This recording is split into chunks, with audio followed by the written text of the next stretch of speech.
बर्बरीक महाभारत के सबसे शक्तिशाली योद्धा की कहानी भाग 4 शीर्षक कृष्ण ने बर्बरीक का सिर मांगा। पिछले भागों में हमने महाभारत के सबसे पत्थर के योद्धा बर्बरीक के असाधारण जीवन और तीन बांधारी के रूप में उनकी उल्लेखनीय क्षमताओं के बारे में विस्तार से बताया।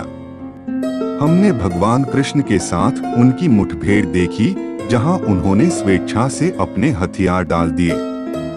अब आइए इस रहस्यमय नायक की कहानी को जारी रखें। जैसे जैसे कुरुक्षेत्र का युद्ध बढ़ता गया, बर्बरीक पांडव खेमे में शामिल हो गए और नेक कार्य के लिए अपना अटूट समर्थन दिया। युद्ध के मैदान में उनकी उपस्थिति ने पांडव योद्धाओं में आशा और दृढ़ संकल्प की एक नई भावना ला दी।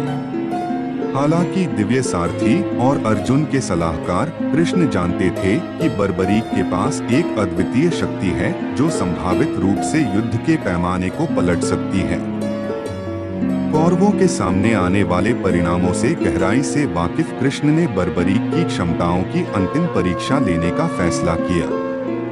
एक दिन कृष्ण अपने शिविर में बर्बरीक के पास पहुंचे और गंभीर स्वर में बोले, बर्बरीक, आपके कौशल और दिव्य उपहार अद्वितीय हैं।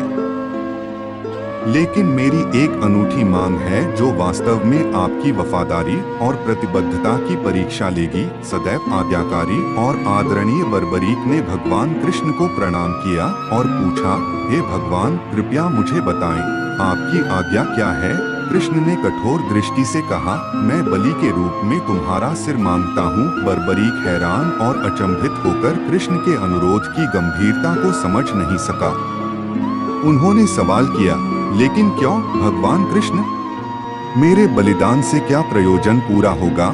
कृष्ण ने अपने दिव्य ज्ञान से समझाया, आपके सिर में इस युद्ध में दोनों पक्षों की ताकत का आकलन और विश्लेषण करने की शक्ति है।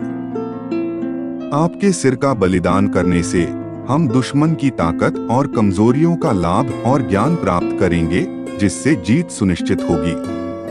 पांडवों के लिए बर्बरीक कृष्ण के प्रति अपनी निष्ठा और मांग के नैतिक निहितार्थों के बीच उलझा हुआ था। जानता था कि उसे एक कठिन निर्णय लेना होगा। उन्होंने अपने बलिदान के परिणामों पर विचार किया और यह भी सोचा कि इससे कितना बड़ा भला हो सकता है। अंत में बर्बरीक कृष्ण के प्रति अपनी भक्ति और धार्मिक उद्देश्य से प्रेरित होकर अपना सिर अर्पित करने के लिए सहमत हो गया। अत्यंत समर्पण के साथ उन्होंने कृष्ण की मांग को पूरा करने के लिए बलिदान की तैयारी की। नोट, यह कहानी महाभारत में बर्बरीक के चरित्र से जुड़ी उपलब्ध जानकारी और लोक कथाओं पर आधारित है। विभिन्न संस्करण और व्याख्याएं मौजूद हो सकती हैं। बोलो हरे कृष्णा कृष्णा कृष्णा हरे हरे, हरे राम राम राम हरे हरे। भगवान कृष्ण के दिव्य नामों का जाप हमारे दिलों में गूंजता रहे और हमें शाश्वत सत्य के करीब लाए। कृपया इस तरह की और कहानियों के लिए लाइक और सब्सक्राइब बटन पर क्लिक करें।